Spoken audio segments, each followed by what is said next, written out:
Sean, do you feel that that is enough of an answer to satiate people? Um, no. Where's your Lamborghini? Where's Oh yeah, I mean, where's your Rolex? Where are your fine honeys? Where's the ability to pop bottles at the club? Where's yeah. the approval of your father?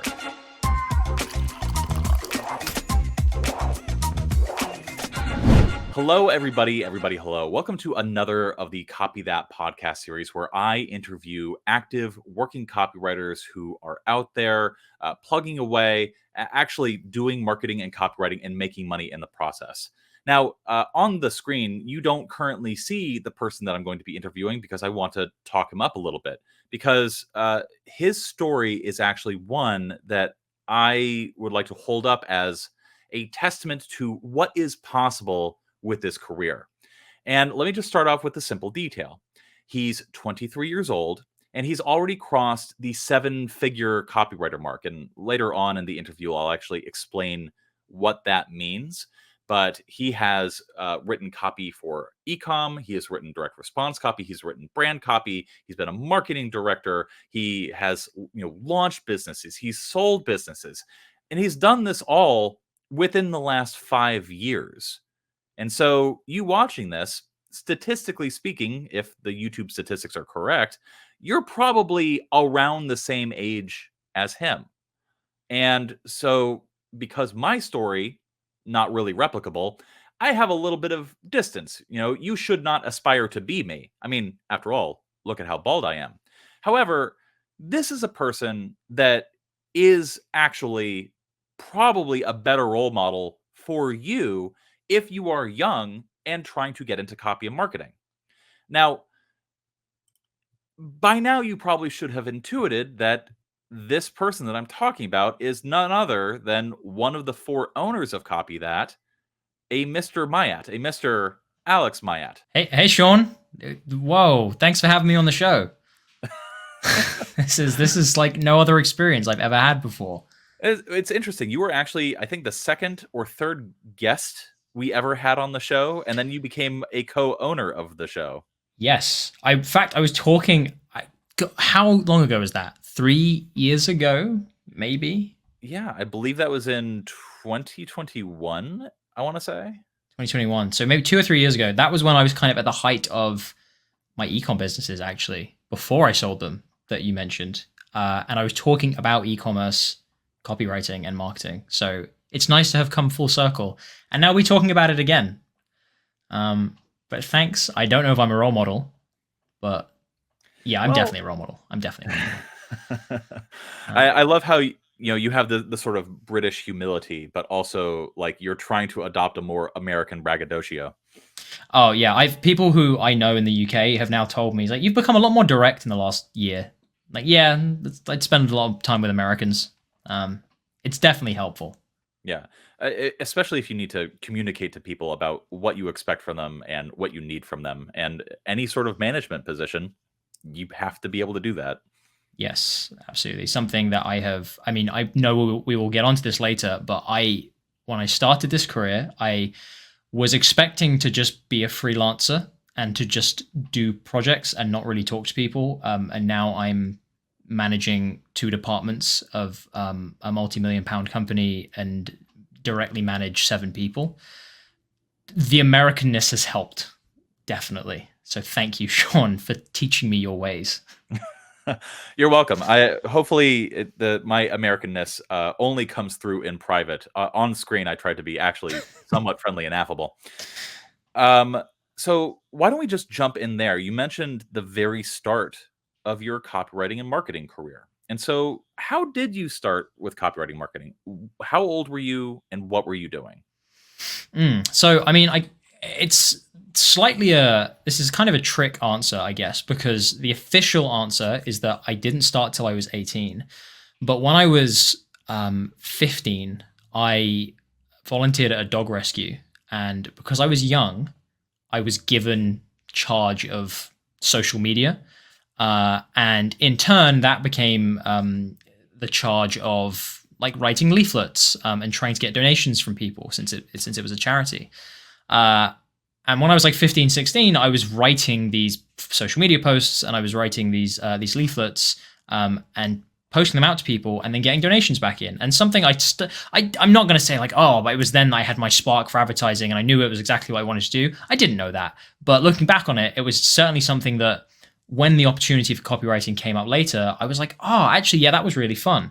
And I did notice at that age that you would get better donations with certain things. I didn't quite have it down to like A/B testing, but I did start to notice, sending it to certain people or certain businesses would usually give more money or would give more dog treats or whatever.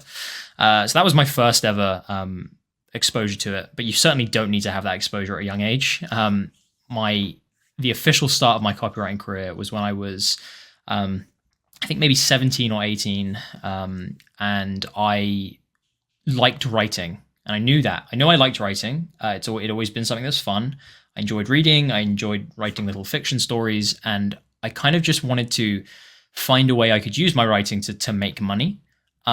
So two things happened. Number one, I'm pretty sure I Googled how to make money from writing. And number two, I found my way into I guess what you would call a funnel. Of someone kind of saying, hey, you can make money online. That was nothing to do with copywriting at the time. It was to do with, I think, course creation or something like that. But it kind of made me realize, I was like, that's interesting. I didn't know this whole world existed where there were all these like people selling stuff online. And at the same time, I was learning about content writing because I typed in how to make money. I was on Fiverr, was the big one. I never went on Upwork, but I was on Fiverr, and I was also on rev.com, which was typing out subtitles for people for like not even a cent a word. So I was doing those two things, and I kind of realized I could mash these two ideas of, well, I'm writing content, and also there seem to be people selling a lot of stuff online. And that's what got me interested in, okay, well, how do I write this kind of stuff? And where does this kind of stuff come into it? And eventually I just stumbled upon the term copywriting. And at the time I knew it was different to writing articles that I had been doing for like a year. And that there was potential for more money there. And that's kind of what got me interested. I can't remember a specific event that happened that I was like, oh yeah, copywriting is now the career. It was more of just a mess of I just muddled my way through until finally I kind of understood there was sales copywriting. And I still remember the first gig where I made good money, or what I thought was good money at the time, which was it would have been $55. So I think it's about £50, £45. For writing an article to do with finance, for peer-to-peer lending was the first article I ever got paid proper money for. And it was only like a couple hundred words and I got paid $50 for it. And I thought that was incredible. And it was from that point. Oh, I felt like I was on top of the world. I felt like I actually just got paid to do something that I thought was like easy. Because yeah, I spent a couple of hours doing it because I wanted to get it good for this person who'd hired me on Fiverr. But I was like, I feel like I didn't learn anything. I didn't have to learn anything to do it. I just wrote words that I already knew, and I arranged them in a way, and it was all me. I didn't have to use a software. I didn't have to like get a qualification or a degree or anything for it. I just did that, and I got paid for it. That was amazing. And at the time, I didn't realize like that I could go as far as I have come. But I certainly realized that, okay, it's possible to make a living off of this. And that, I think, is what excited me. So, that's amazing. That's an amazing story. So that's the start. If you between 17, 18, when you were working for content and content mills and Fiverr, between then and when you got your first proper copywriting gig, sales and marketing copywriting, how long was that gap? Man, for me, it was about a year and a half, I would say, maybe a year. Talk to me about that year, because you mentioned like, it wasn't a singular thing. I discovered copywriting and I am going to do a copy. No, you muddled through. I also am a professed muddler, and I'm a fan of people sort of muddling their way through and sort of discovering things and discovering like what makes them excited, what grabs them by the short and curlies, things like that. And so I want to know what that muddling looked like, Mm. how it prepared you for the work, and also like what was it that allowed you to sort of like find passion in this? I think the first thing that I would mention is, and this is really important to anyone watching this, is I had a stable job at the time. Throughout that whole year, I was not in a position where I absolutely needed like money. I had a 9 to 5 and I was working that, and I didn't fully quit that until I was 20 or 21. But that helped because that allowed me to muddle. I think some people come into this and like they're so desperate for money right now and right this second that they never even get a chance to develop the skills and the muddling that's needed to be successful at a later date. And I think that's something that's important, is if you're watching this right now and you're like, oh my God, I just need money. I need money. I know this is not the advice you want to hear, but my advice is just secure a base. Like even if that's a crappy part-time job or a 9 to 5 or whatever, secure something so you then give yourself the time and the space and the kind of lack of stress to learn copywriting properly. So that's the first thing I'll mention. In terms of what the muddling looked like for me, I think that the fact that it took me a year to get to that point meant that I made a lot of the mistakes and learned a lot of the lessons that that kind of built that foundation. So, for example, I still now see copywriters come along and kind of say, aspiring copywriters, they'll ask questions like, how do I actually deliver work to a client? And they want to know that before they have even started looking for clients. And I understand why you want to know that, but because you're so desperate to get into this right now and to start as quickly as possible, you kind of lose the chance to learn it by yourself. And learning it by yourself gives you a much, much better understanding and experience of what it's really like to work with clients. So even though I spent a year not having sales copy clients, I spent a year doing Fiverr gigs and trying to do stuff for people I knew. And that meant I knew what businesses expected. I knew what they wanted when they wanted work delivered. And I only knew that because I had that year of muddling. So at the time, it was really frustrating because I knew I could probably be doing more. Looking back on it, I was like, that was so useful because it meant when I was in a position to get a much better client, I didn't have to ask them stupid questions. I didn't need to fumble around like trying to look for the answers. And I also didn't need to say no. Like I was confident enough to then say yes because I was like, well, I already know what they're expecting. I already know the kind of communications they're used to having with freelancers. That was really useful. But I won't beat around the bush. It was annoying and it was frustrating. And I had a year where I felt like I could have been doing stuff better. And looking back on it, the thing I would say to myself is I needed to say yes to things more quickly. I was so nervous and I was so anxious about properly trying to prospect. I spent way too long learning. So I think probably 3 or 4 months into the content writing journey, I think I learned about copywriting.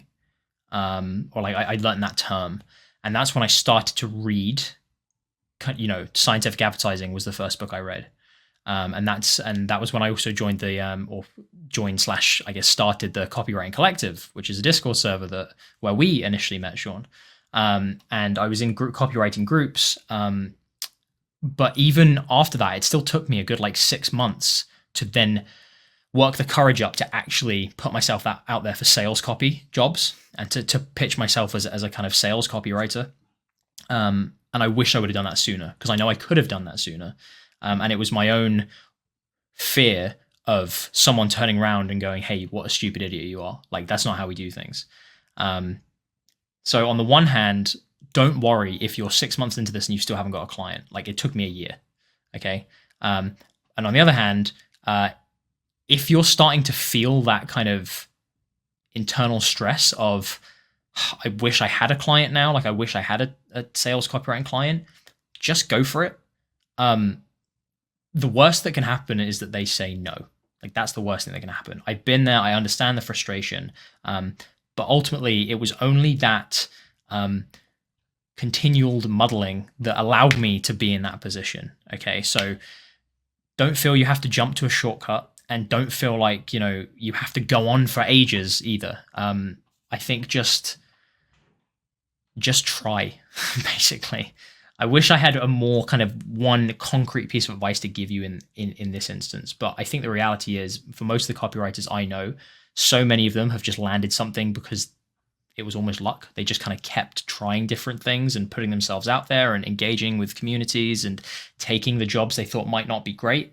But because they kept doing those things, one in 20 of them turned out to be really amazing. And that's what propelled them into the next stage of their career. So that is what the muddle period was like for me before I got a proper copywriting job.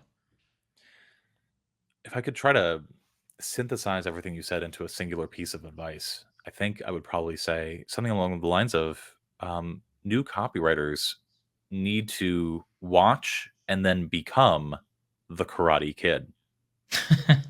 Yes. Do we have an affiliate link with the Karate Kid?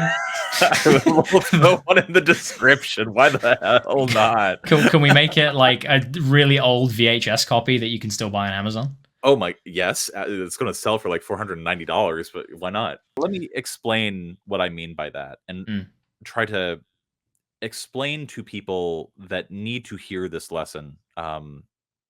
It's a very mature lesson. That's sort of the implication of the movie. The whole thing is like a coming of age story, and like a very brash and impatient child is like, sort of has to do chores and work for a guy who owns a karate dojo. And the dude's just like, I want to learn how to beat people up because, they're a bully. And also, like, I want to learn how to defend myself. Teach me karate. And the old sage wise master, which I guess in this particular instance would be me, I'm the oldest one, is just like, how about you practice this and then this? And it's just like, waxing off waxing on and then waxing off the grease on a car, I guess would be the wax. And he's having the Karate Kid do all these little mundane, singular, hyper repetitive motions. And so finally the time comes when the little kid, little Ralph Macchio, gets into a fight, and all of a sudden he like blocks a punch without even thinking about it, because the whole time he was putting in the reps. He didn't realize he was getting very impatient about it, but because he was doing this other sort of semi-related thing. I'm going to list some of the things that you listed: getting gigs on Fiverr, doing content writing, actually doing transcriptions for a subtitle service. Everything that you described, those were all examples of the sort of ancillary exercises that Mr. Miyagi would have given you to teach you copywriting. And you spent a year being like, why am I not seeing progress with this? Why am I not, getting clients as a result of, what I'm doing in my prospecting and things like that? And like not saying yes to stuff. Why haven't I started making money from copywriting for that whole year? Well, Alex, I got to tell you, it's because you were the Karate Kid. You may well be right. And I think perhaps that's why I find it difficult to give direct advice around that period, because I don't know why I kind of wish I could go back and tell myself, like, do this differently. But honestly, looking back on it, like, I don't know if I would tell myself to do anything differently. I would say be more confident, but I think it was perhaps that lack of confidence that, as you say, gave me the time to do the reps, and that, I won't, I'll try not to swear so YouTube doesn't demonetize us, but, we often talk about, eating down crap, right? Like eating a crap sandwich. And I think you need to learn how to do that regardless of what you're doing. I think if you want to be successful, I think you have to go through that. I think you need a deeper drive and a deeper motivation than just, I want to make money as quickly as possible. Which, if you're watching this, you may not want to hear that. You may want to hear like, Alex, just tell me that I can make loads of money really quickly and it's really easy. I'm not going to say that. I think it's simple to make a lot of money. I don't think it's easy. I think you can clearly set out a path of how to do it. I think putting in the reps and the time of doing it is something that's completely different. Yeah. I think that that's a fairly good assessment and just general good advice. But underlying all of it is a call, I think, for people to be a little bit more patient and a little bit more exploratory. Everybody is looking for, here's the question we commonly get. What is the best way to reach out to clients? Well, the answer is there is no way. What is the best book on copywriting? There is no best book. What is the best kind of copy to write if I want to make a lot of money? You can literally make a lot of money writing any kind of copy. And so the thing that I commonly say in the Discord, link in the description below, is that there is no best, but there might be a best for you at this time. Yeah. And there's no possible way anybody can tell you what that is. It's something you have to find yourself. Yep.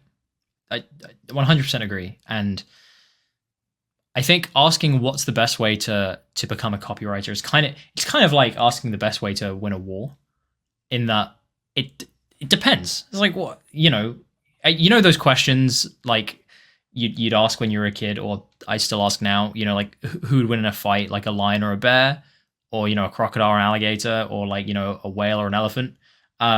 The inevitable follow-up questions have to be, okay, well, how big are they, and where are they fighting, and are they in the water, and like do they get like time to prepare, and what species?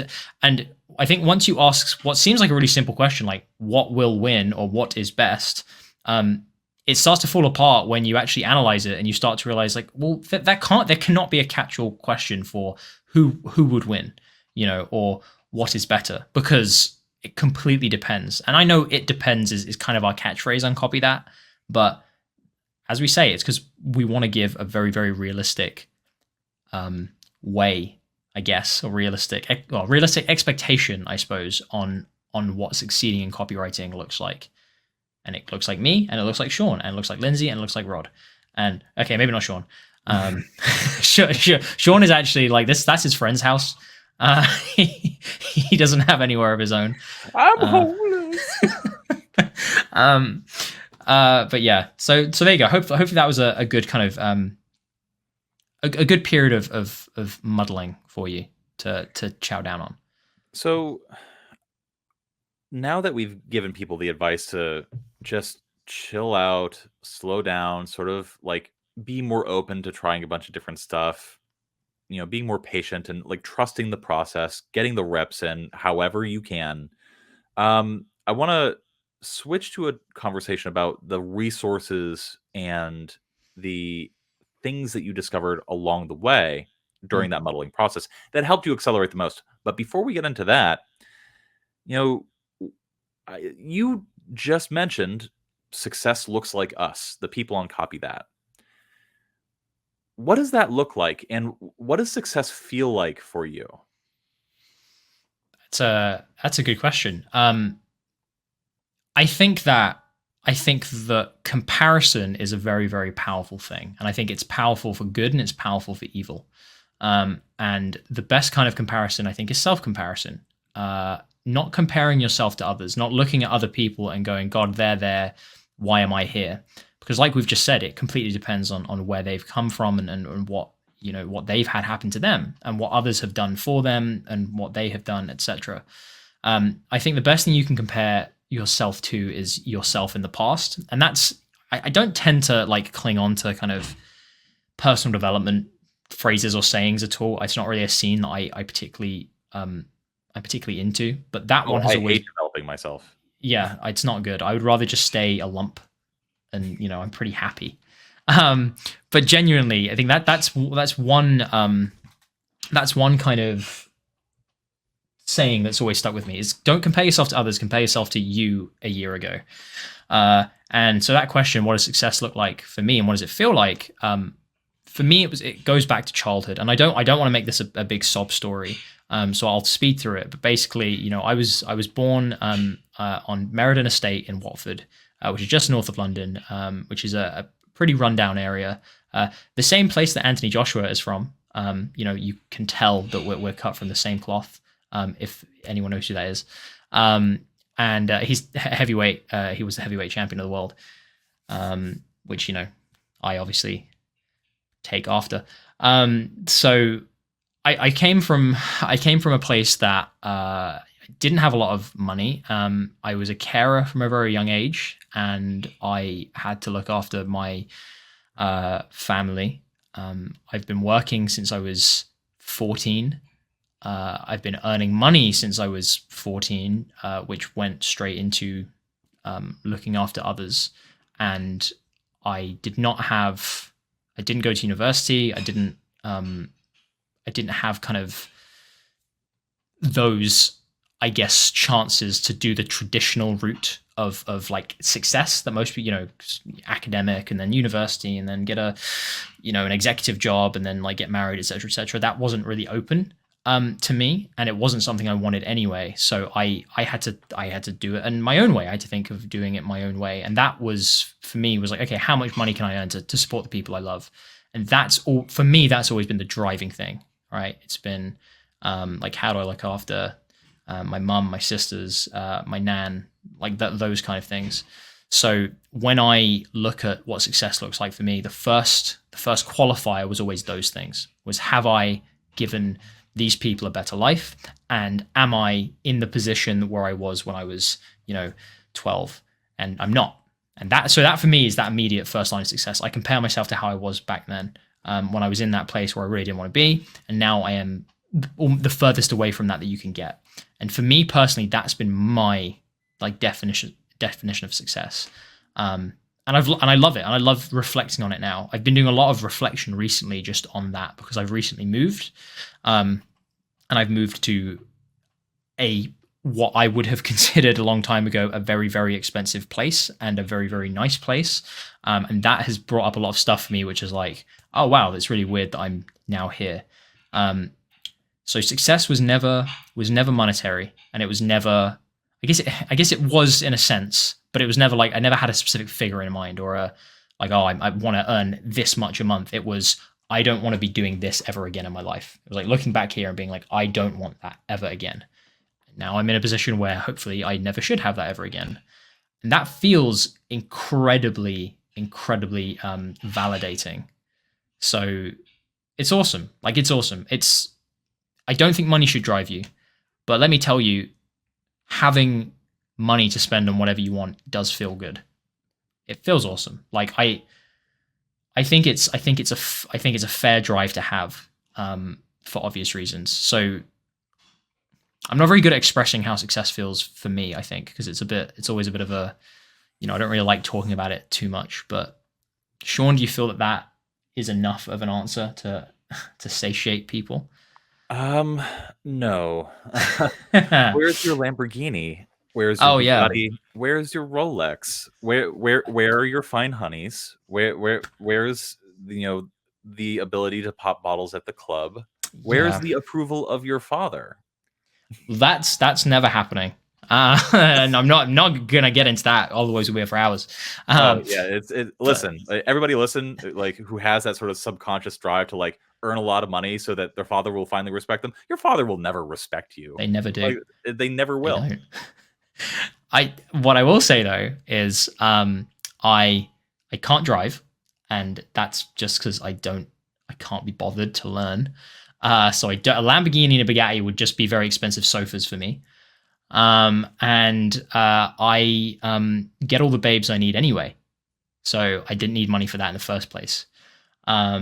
But what I do have is a metric ton, nearly said the S word, a metric ton of Warhammer models in that cupboard that still need building, but damn straight every time I go out and see a Warhammer shop, I go in and buy one. I just got 30k Magnus yesterday when I went to London. So that is that's what monetary success looks like for me, as little plastic men. It's like, seriously, guys, whatever you're into, earning money, you can do it. It's great. You don't need to buy cars. Become a copywriter, earn a ton of money from copywriting, and forget all the status symbols. You get to buy little plastic men to play with.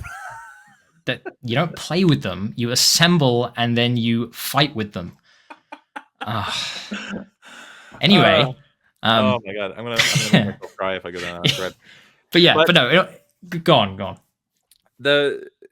I think this is a sort of important thread that I want to pull at, because we're almost at something I want to communicate to people, albeit indirectly. You said that success for you meant the ability to care for the people that you love. And that, for me, was at one point a similar goal of mine. When you hit it, what came next? Were you just like, oh, okay, that was enough? That is a phenomenal question. And Sean, I know you and I have spoken about this before privately. And it is a case of, I don't know if it's like this for everyone. I'm not going to say it is like this for everyone. For me, when I got to the point where I was like, right, they have all they could ever need now, I had always assumed that I would then want as much time freedom as possible.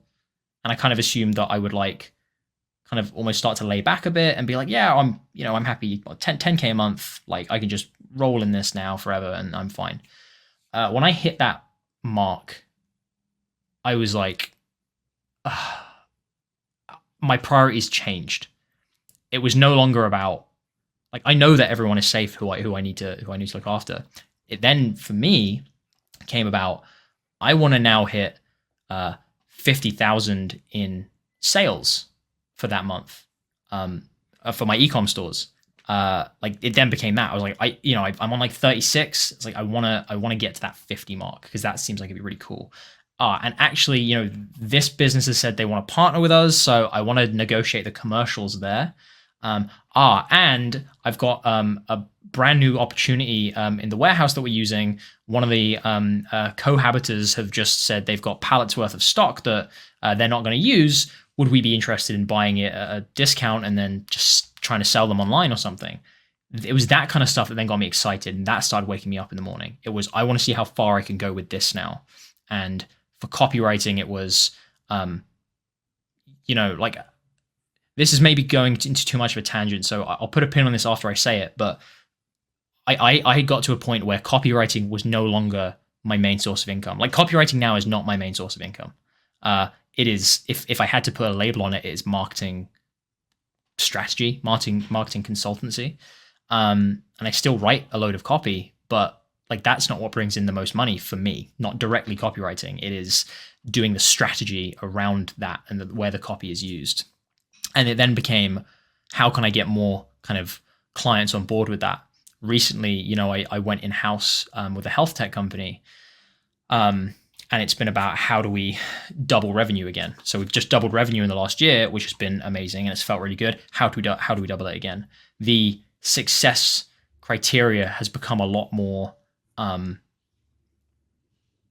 want to use the word abstract, but it's not necessarily abstract. There are specific things I want to hit, but it shifts, like, it can change.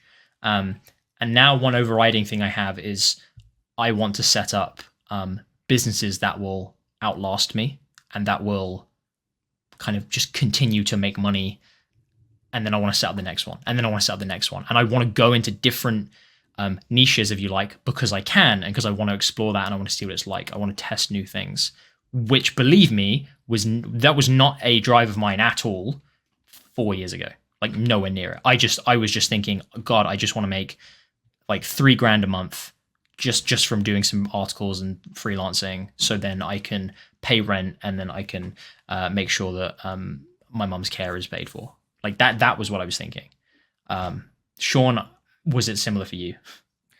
It was. And there's a reason why I wanted to prompt you, like ChatGPT, to go in this particular direction. For me, my hunger lied in the direction of it wasn't monetary. Like success for me was like making enough money to support my ability to write fiction, to do things of that nature, to edit and whatnot. And what happened was, well, I have a trend in the last few podcasts I've done where I introduce some weird, abstruse psychological term. So I'll introduce one here. It's called professional deformation. Now, there are a lot of people who start content writing, who write copy and things like that, and they hit that $3,000 a month mark or $5,000 a month mark, and they're perfectly content. They just coast. They did what they did to get there, and they don't want to go any further. But one of the things that's interesting is to push more into that $100,000 a year range, or slightly less than $10,000 a month. You have to do something different. You have to be different. And, Alex Hormozy puts it the best way, which is if you want outsized results, you have to put in outsized effort. Extraordinary results come from extraordinary action. And, the average person in America, and this is not true in the world, but the average person in America makes between like $50,000 and $90,000 a year. That's average. 66% of people earn in that range in America. And so if you want more than that, if you want that 10K a month, you have to do way more than average. And that could be either an above average amount of effort, or providing an above average amount of value to the people that you're working for. That could be either in-house or freelance. It doesn't really matter what. And so one of the things that happens to people as they undertake that process of over delivering, of providing above average levels of value to people, is they have to do something different. Like you can't, get one small client at a time and then sort of stack that until you hit $10,000 a month. That's just not sustainable. And so you have to do something different to get either a higher paying client or a higher paying job. Job switching is extremely important if you, are a copywriter and you want to sort of like maximize your earning potential in-house. And what you realize is that by doing that, what you do changes what you want. And when what you want changes, what you do changes. Pretty intuitive so far. Yeah. Once you get to the point where you do what is necessary to earn $10,000 a month, not just once, but like consistently for years, you realize that your behavior, your yearning, your values, they change. And they change in ways that are both good and bad. Sometimes bad for people in your life who, maybe don't see you as much anymore because guess what? There's a deadline and you got to work on it. Or, you went on a sandy beach vacation, but guess what? You got to crank out a few emails on that sand because like clock's a ticking and a business expects this from you and you can never fully turn off. And it causes problems for people who are not ready for that kind of lifestyle. Burnout is extremely common. And I've been burned out a number of times. But the crazy thing about burnout is unless you do irreparable damage to yourself, it's like a muscle that you've worked out too hard. You heal, and then you can do more the next time. And through those constant cycles, what I value, what I think, what I feel, what I desire has changed. And I went from like, oh, I will just work part-time at this small financial publishing company and like earn enough money to support my, belletristic desires. No, that very quickly changed within months when all of a sudden, like I would put in effort and my effort would be rewarded monetarily. And I would put in more effort, more money, and it just scaled for years, and it still is. And there's no ceiling that I've found yet in terms of that equation.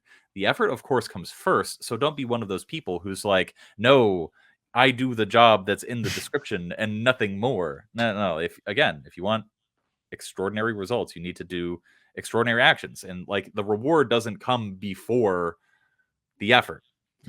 But yeah, professional deformation. The things you do shape who you are, not the other way around. And I think that that's something that a lot of people just getting into this industry, or perhaps people who've been in it for a while, they have to be ready for it. You're closer to it than I am. I've already gone through my transmogrification. I think a point that you hit on there, which I'm living through right this second, is the idea of when you put more effort in, you get more reward. And that, it's such a basic principle, such a basic rule, but like you said, it's something that I think beginners really, really don't get. And I blame the people who come on camera and say, hey, you can make $1 million from copywriting, because they've been told that you just start this, do this specific thing, and then you get a load of money. But what I'm living through right now, and the reason my kind of my focus points and my criteria for success are changing so much, is because I have realized that the more effort I put into a certain area of work, like the more money or return or gratification or whatever comes back from that specifically. And then I can use what I get from that and then put it into another area, and then more comes back from that. And this area that I was working on, this like continues to run and money continues to be made. And it's crazy now, because like it's only been the last 2 years really where I've really learned and appreciated this, is that I never thought that what you want in life could really change. I guess I kind of just assumed, oh yeah, once that thing that you wanted when you were 16, like that thing you were really after, yeah, that's what you're gonna want forever. It's kind of like when I was 8, I thought I'd always love Lego, and I do still love Lego. But you do. You're a Warhammer geek. Well, okay, the Warhammer is sophisticated Lego. All right, it's bloody sophisticated Lego. Okay. But regardless, I think that this is also why I'm a massive fan of actually eating those crap sandwiches we talked about, because when you've been through those annoying periods of having to grind stuff out, you have no idea how much that comes in handy further down the line when your criteria for success changes and you now need to work just as hard as you were back then. The difference is the hard work you're putting in now, it returns far, far better results. It returns far better reward for the time that you've invested in it. And not only that, but let me tell you, for example, this is a very specific example. Something that I have is I technically have an agency that still runs and maintains websites for businesses that were local to me 3 years ago. And I still have 9 businesses on the payroll of that, or not on the payroll, but like 9 businesses paying into that I don't have to touch. Like, I don't have to touch that at all. The only reason I kind of know how to maintain that is because 3 years ago, at the time, I had to grind out like all the annoying bits of working out how that worked and being like, oh, do I put them on my server and do I charge them to be on my server and then like renew it for them? Like, did they own the domain? Is it on, like, I had to go through all of that, those really annoying, finicky details that you may not even understand any of what I just said then, which is fine. But the fact is, 3 years ago, I had to get into that world and work all of that stuff out and trip over myself, that now I don't even need to think about that running itself. It just does it. And if there was ever an issue with any of those, I would know immediately what to do. And that's even something that right now, recently, I've actually kind of thought, hey, maybe I should scale that up again, because I can just outsource that. Like, I know how it works. I can just teach someone how to do it, and they can just onboard like 20 more local businesses, and just have that going in the background.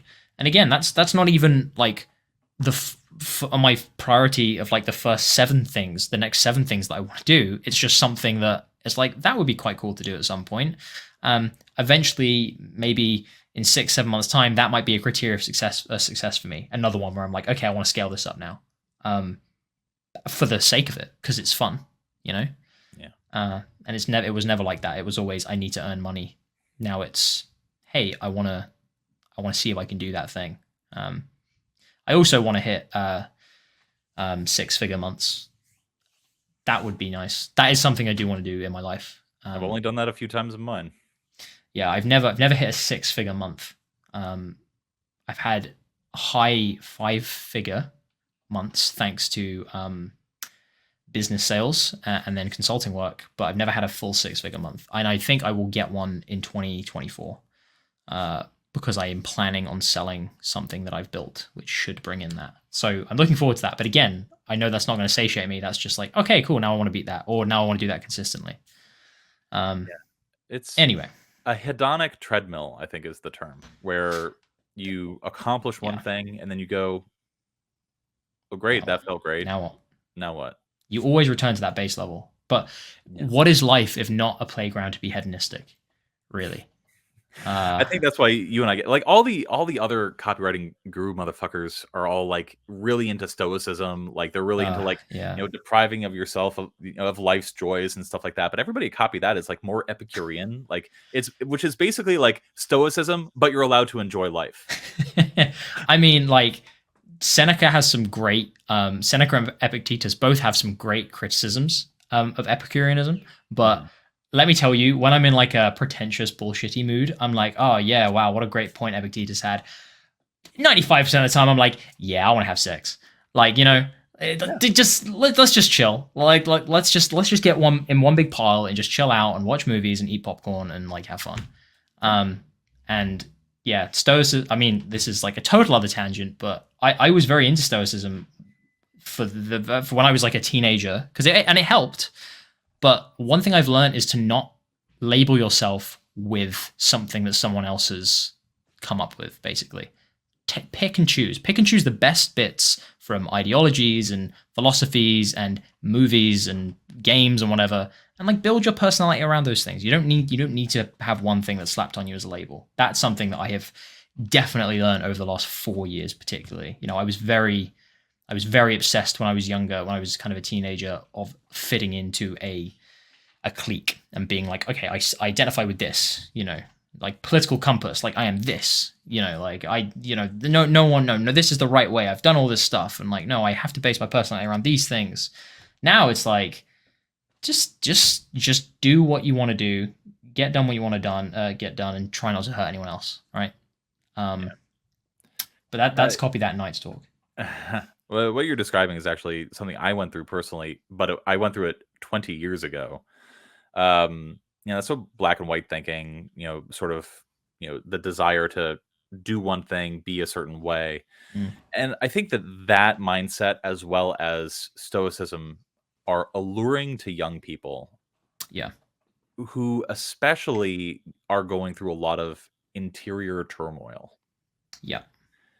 People who aren't sure of their place in society, people who are not sure of like what the future holds for them, people who are not sure of themselves in any sort of way.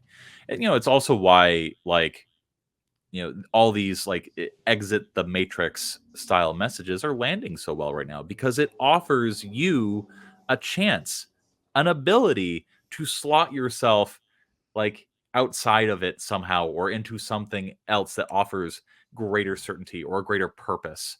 And really, like, the deprogramming that I went through around the time I was your age was really discovering, existentialism, absurdism, really learning that there might not be a rhyme or reason to all of this. And I think that that mindset was ultimately more beneficial to me as a copywriter and marketer, because it allowed me to be more comfortable with being confident in doing something, but not knowing if it would produce a result.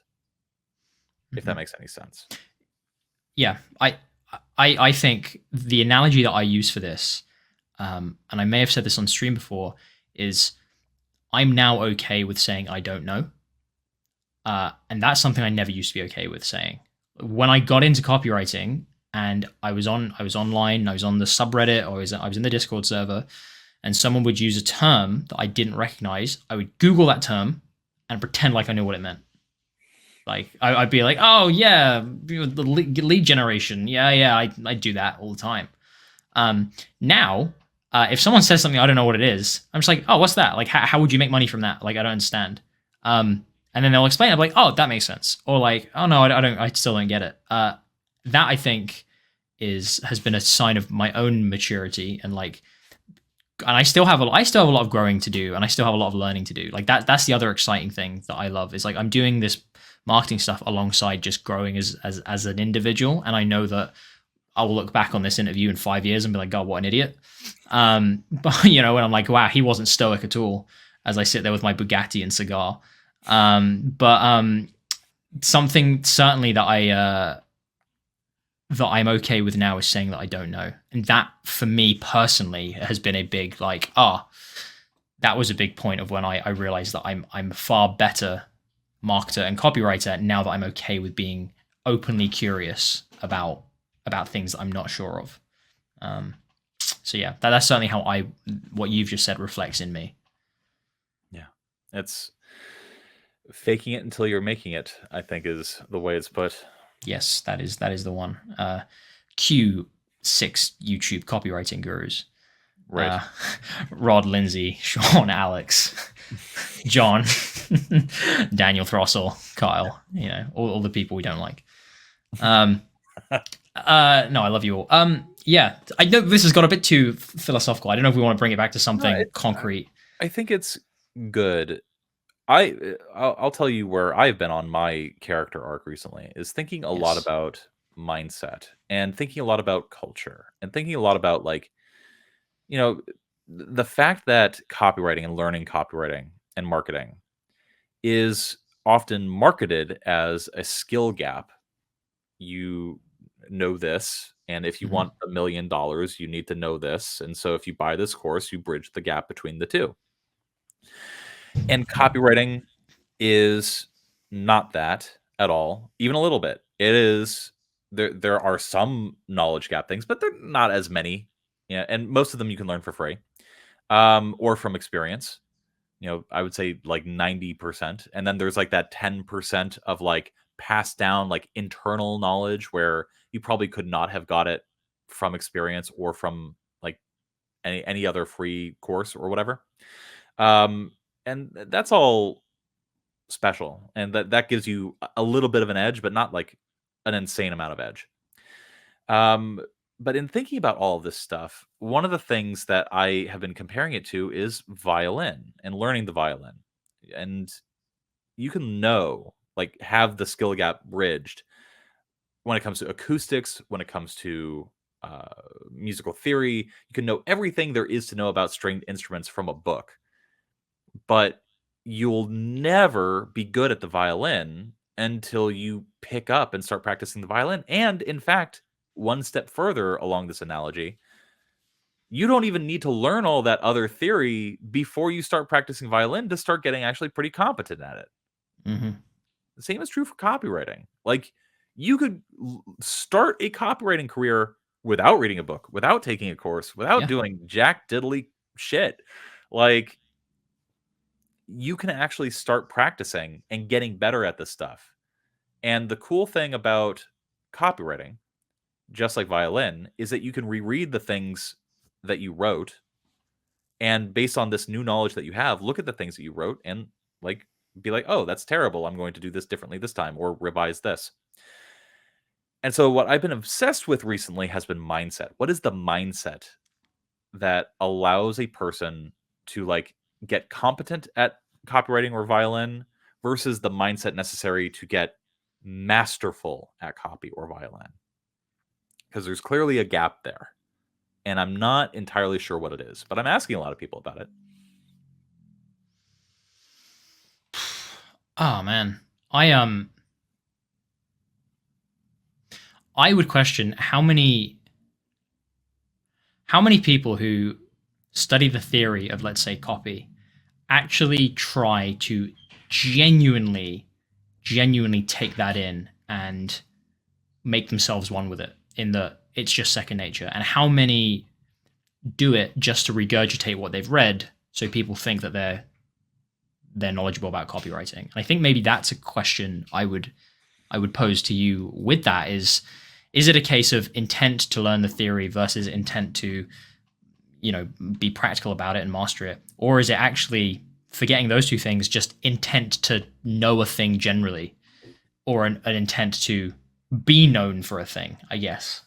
In which case, reading the theory is almost useless if you're not planning to internalize it. And I would question how many people really internalize copywriting theory. I don't think many do. I don't think many people internalize copywriting theory who don't then go on to put it into practice. Certainly in my violin, I don't know. I'm not a violinist, but I would assume it's the exact same. Is that how many people just try and learn a thing because they want to be known as the person who knows the thing, rather than actually to learn the thing? Yeah. Well, I mean, listen, the similar analogy to violin, like how many people who learn violin get up and actually perform for people, or perform in an orchestra, or join a band? Not like, it's a small percentage. And there's an even smaller percentage of people who like buy a violin and then eventually actually learn it. So just to sort of answer your question, because I actually don't have a real answer for it, but I do have an analogy and a story that actually occurred to me a few days ago. I was interviewing Mark Ford with a team of people who had flown in from Japan. And we were at his house, and they were asking him a series of questions that they are going to sort of put together into a course combined with footage that I recorded. And they asked him, like, what do you say to the people who buy your courses, who buy your books and things like that? Like, most of them fail. So what do you say to the people that mostly fail? And Mark Ford said, what I say is, you have the fucking denominator wrong. Because you're dividing the total number of successes, all the people who complain like, oh, success is survivorship bias. Blah. Like, your denominator is wrong. You're dividing the successes by all the people who pick up a book, or all the people who buy a course, or all the people who express an interest in like learning this. But that's not the correct denominator. Mm-hmm. So there's the people who like pick up a book, or pick up a course, or pick up some information and start learning copywriting, for example. Mark Ford was talking about entrepreneurship and businesses, but we'll stick with copywriting. And the vast majority of the people who pick up that first book don't do anything else. So they wash out, they're gone. So we've already lost a big chunk of the denominator. Like, we can't compare the successes with the people who like, can't understand English sentences and or buy a book but then never read it. We can't compare those two, the person who succeeds versus the person who like can't even be bothered to take action by reading a book. So let's wash those out.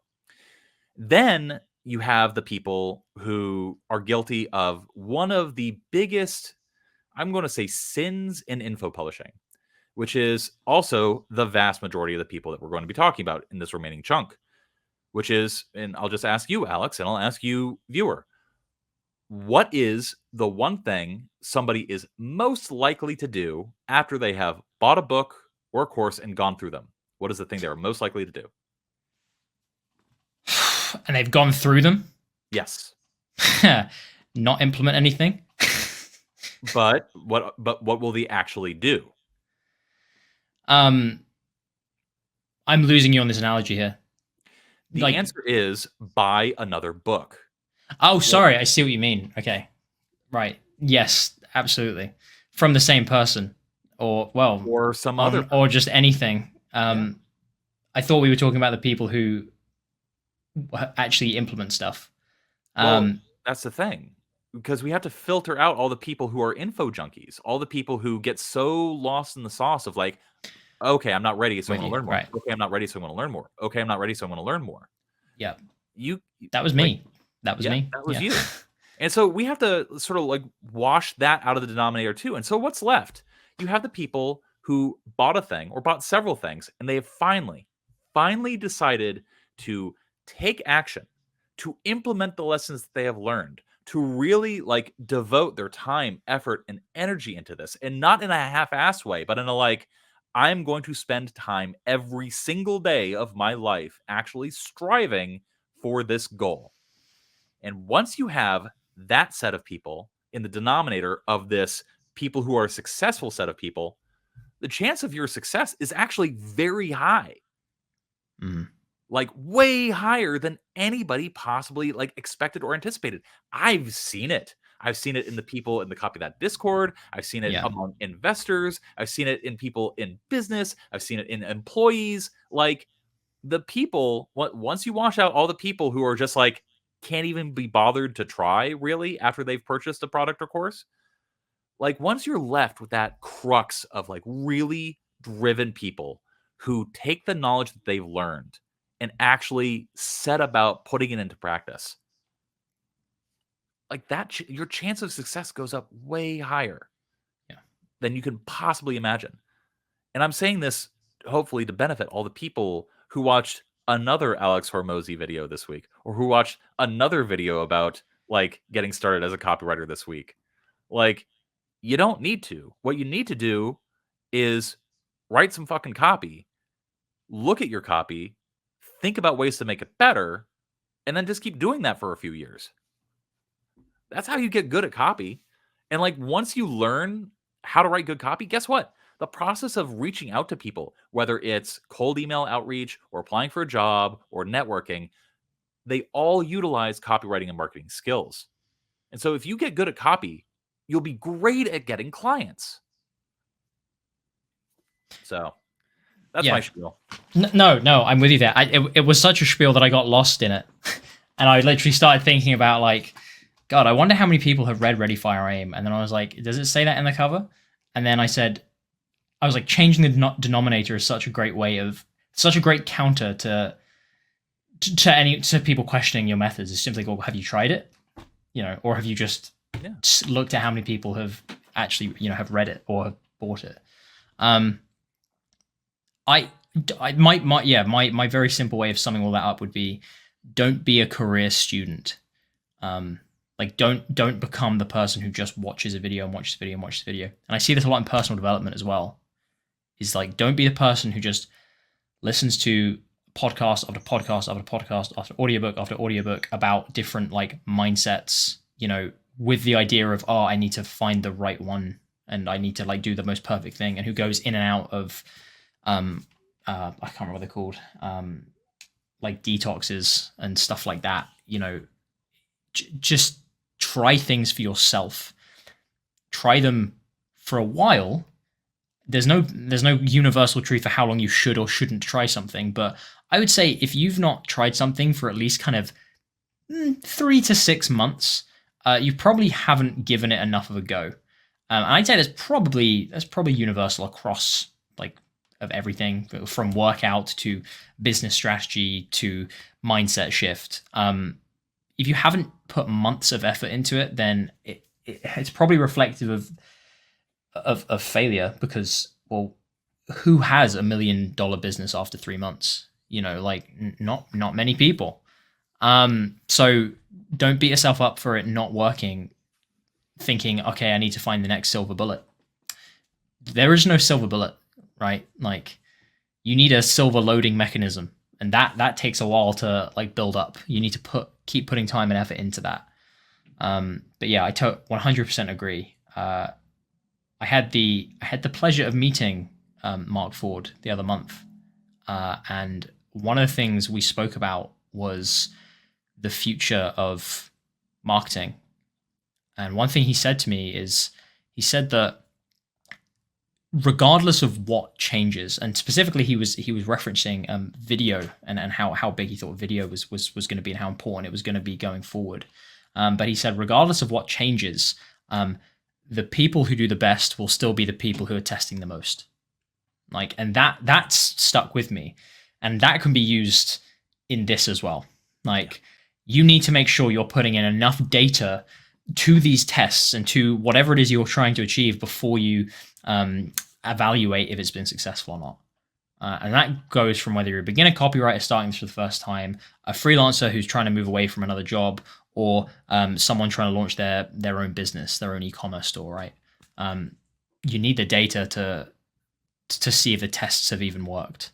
You shouldn't just keep starting new tests for the sake of it and not even reflecting on what happened or what didn't. He's a wise man, I would say. Wise beyond his years, and he's old. Oh no, I think you're young, Mark. Yeah, as if he'll watch this. That's I think a really good transition point for the next question that I want to ask you, which is, we've sort of talked about like what you had to think about, what you had to contend with on your path to this ever-changing thing you call success. So let's get more concrete, and let's actually, get into something that I know makes you deeply uncomfortable, which is, how does one make $1 million as a copywriter and marketer? So yes, obviously it's going to be different for everybody. No singular path is replicable. There's no such thing as a blueprint or step-by-step. But what was your path to hit that? And also, what caveats do you think need to be expressed and understood by the people who also want to hit that 7-figure copywriter mark? Well, I'm glad you added that last bit, because I would only ever explain this with caveats. Now, I should explain to you watching this, audience, hello, that the thing that triggered this interview and this idea for a video was that a few weeks ago, I was basically totaling up my personal income over the last 5 years, partially for tax reasons, partially because I was being nosy and wanted to get a kind of big picture view of everything. And what I realized was I've actually, I had just crossed, or not just, but I had recently crossed the threshold of bringing in over $1 million in personal revenue for copywriting. So let me actually say what that means. A lot of people will say, oh, I earned $1 million or $10 million or whatever, and not actually explain what that is. What I'm talking about when I say personal revenue is money that has actually been attributed to me as an individual that I have then had to pay tax on and or set as expenses or whatever. I'm not talking about gross revenue sales of businesses that I've worked with. I'm not talking about the value of businesses that I've built or anything. I mean, personally, how much income has copywriting put in my name?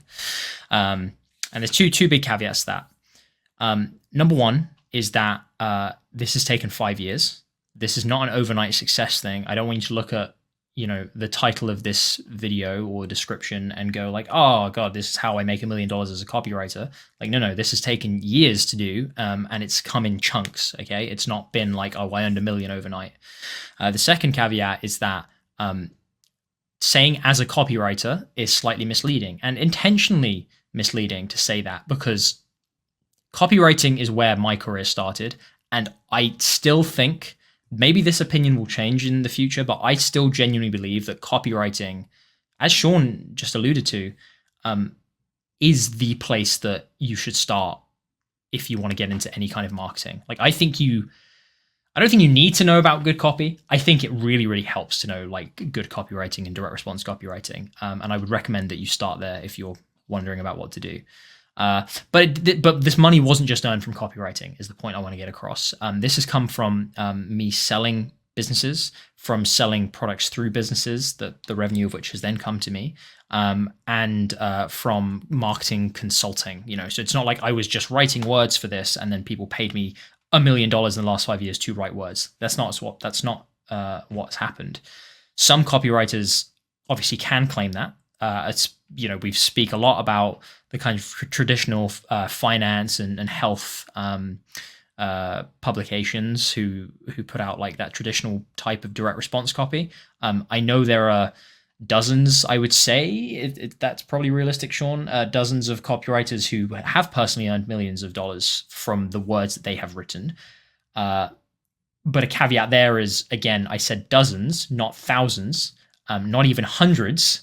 So I think really there are realistically only two areas in which you can earn millions of dollars starting as a copywriter. Number one is you go into that 0.001% of people who do copy that does earn millions of dollars through royalties. Or number two is that you build your own systems and develop your own skills to multiply that wealth. I would say those are the two ways that starting as a copywriter can earn you millions from my very limited experience. Sean, is that something you have found as well? Absolutely. And I kind of speak to this very specifically, which is, I was at in Reunion, Florida recently. Todd Brown, the marketer, invited me and about 20 other of the best copywriters in the world.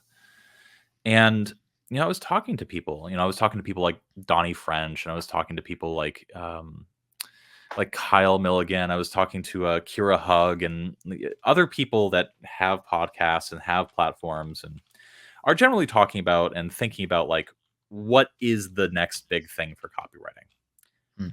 And one of the interesting things I noticed about all of them is that they crossed into that very highly paid copywriter thing through basically a few different pathways. One, they worked with a business where they got royalties. So that's going to be what you said. You have to be so freaking good. You have to be not only good enough to get a job there, but also better than all the people who work there so that your promos remain the controls. You can do some of that as a freelancer, but that's usually comes after some time that you spend in-house. But the other big way was with equity, like actually like partnering with a company or with a marketer, actually owning a thing that grows in value independent of you, and which you can then sell or take a dividend from. Like for example, like Donnie French, I think he's the copy chief of Performance Golf. And I don't know if he has equity in it, but he certainly has a royalty deal. And I think he actually does have equity in it because like he's thinking about an exit from that business. And what is that going to pay him? And his goal is to get that business generating over $200 million in revenue per year so that he can then sell it. And that way his equity stake confers unto him the cash that he's been working for, and he gets paid on top of that as well. I believe you have a similar deal going on with Healthera.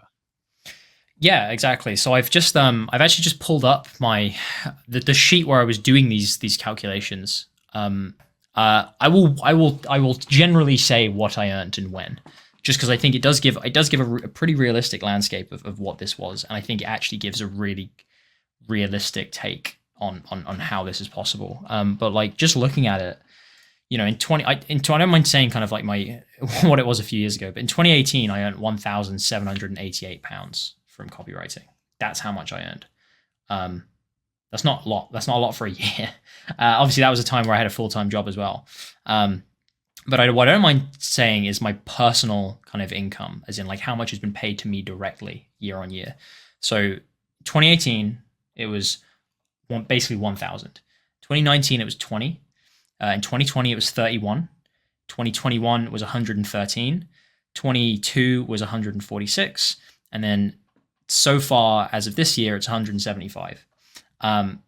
Each year has been getting bigger and bigger, and like what you'll notice is the jumps between those amounts have been getting wider and wider as well. And that I think is kind of exactly what Sean has just explained, but in a broader sense, in that the skills that I've built up and the relationships I've developed with different clients, etc., just means that I get paid more. Like even though I'm not substantially I'm not putting any more effort in really than I compared to 2020. I'm kind of still on the same level of effort. It's just the effort now returns a hell of a lot more. But yeah, what you spoke about, Sean, and where the majority of the rest of that money has come from for me has been the sales of number one, e-commerce products that I have sold that have then come into my bank account eventually, after all the costs of goods sold, etc. And then also selling e-commerce businesses that generated those product sales. And in total, that adds up to over 200,000 in money that's come to me. And right now, the big asset, if you like, that I have, those were full asset sales as well. What I mean by that is I didn't just sell the rights to use that business and the brand. I also sold like all the stock and the supply lines that I developed and the relationships that were there, and all the software that had been built. All of that like was all sold. So they were very, very big cash injections for me. But then where I am right now is I still have recurring revenue just from being a consultant and from the local business agency, if you like, that I have. I'm also still I have equity in other e-commerce businesses where I will get paid. One of them pays out dividends, and one of them is more just a kind of I own 30% to effectively eventually sell. But with Healthera, for example, like that's a company where it's in-house. It's so I'm actually in-house. I'm an employee, but I also have shares. I'm not going to divulge exactly how many shares I have because it's an ongoing thing, and it's not like I own the whole company. So, but the whole point of that is we want to grow that and grow that and grow that and grow that. We, like I said, we've already doubled revenue. We want to keep doing that, and potentially either I would like to take it public. Basically, is kind of the aim for that. It's a very tight operation, but it's something that those shares will continue to grow in value the more that we grow this thing.